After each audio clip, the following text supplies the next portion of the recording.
Como ustedes recordarán, en el mes de noviembre del año 2022, la Corte Suprema resolvió dejar sin efecto las tablas de factores que las ISAPRES tuvieran asociadas a sus planes de salud, que fueran distintas a la tabla de factores única definida por esta superintendencia en la circular IF número 343 del 11 de diciembre del año 2019.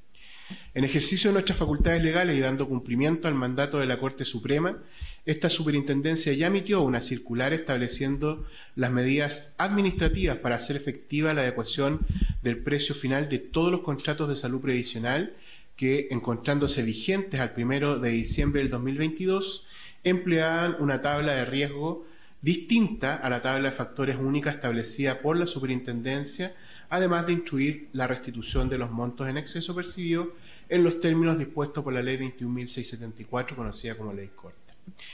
Para dar cumplimiento también al artículo 9 de la Ley Corta de la cotización sobre el ajuste del valor de la cotización legal obligatoria de forma excepcional y por una sola vez de los contratos de salud que tengan un precio pactado que sea inferior a la cotización legal del 7%. Además, la circular incorpora los parámetros técnicos y metodológicos para que las ISAPRES presenten un plan de pago y ajuste, que está señalado en el artículo 3 de la Ley Corta de ISAPRES. ¿Qué elementos contiene esta circular? Términos generales, instrucciones sobre la adecuación del precio final de la tabla de factores única aplicadas conjuntamente con las medidas contenidas en la circular IF número 468, o sea, son complementarias. Segundo, la obligación de informar los contratos que aplicada la tabla de factores única resulten con un precio final inferior al cobrado y percibido por la ISAPRE. Dentro del plan de pago, en un apartado especial, debiendo señalar entonces las diferencias en unidades de fomento por cada uno de ellos. Instrucciones también sobre la restitución de las cantidades percibidas en exceso, producto de la aplicación de la tabla de factores única. Aquí las ISAPRES deberán devolver los montos en exceso cobrados entre el 1 de abril del 2020, cuando entra en vigencia la tabla de factores única, y el 31 de agosto del 2024, puesto que a partir del 1 de enero entonces ya entra en vigencia para todos los contratos esta tabla de factores. También las instrucciones sobre la obligación de restituir los cobros en exceso, producto de la suspensión de cobros por cargas nonatas y menores de 2 años a contar del 1 de diciembre del 2022 y hasta marzo del 2024. Recordemos que en marzo de este año ya no se cobran más las cargas nonatas y menores de 2 años a propósito de la Ley de Reajuste del Sector Público, que ya estableció una fórmula para hacerse cargo de ello, pero evidentemente sí faltaba la instrucción respecto a la restitución de los cobros realizados en exceso por ese concepto. También contiene instrucciones sobre el ajuste excepcional de los contratos de salud a la cotización del 7% legal obligatoria, aplicación que debe ser simultánea, según lo establecido la ley, con la aplicación de la tabla de factores únicos, por lo tanto, también complementa la instrucción que ya se ha dado a partir de la circular anterior.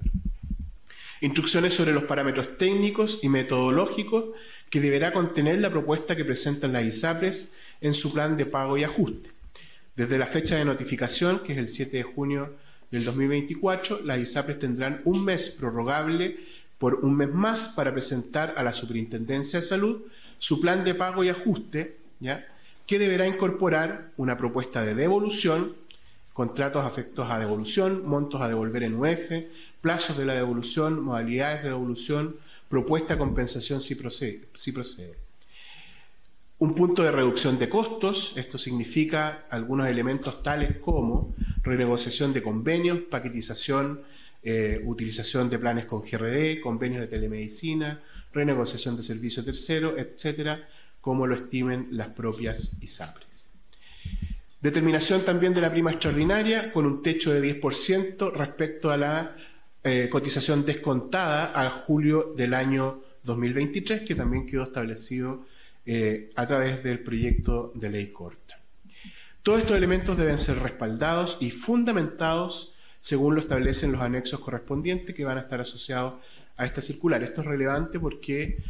cada una de las medidas que adopten las ISAPRES tienen que ser debidamente justificadas, además de ser revisadas evidentemente por el comité de expertos una vez que éste también entre en funcionamiento. Recordemos que la propuesta ya ha ingresado por parte del presidente al Congreso y el Congreso tiene que también definir aquellos nombres y finalmente el presidente tendrá que notificar cuáles son los 5 miembros que van a componer dicho Consejo para que podamos hacer la citación a la primera sesión de funcionamiento de ello. Bien, en términos generales, esos son los contenidos que tiene esta circular, que ya entra en vigencia a partir del día de hoy, porque antes de esta conferencia de prensa, minutos antes de esta conferencia de prensa, ya ha sido firmada y remitida a las distintas ISAPRES.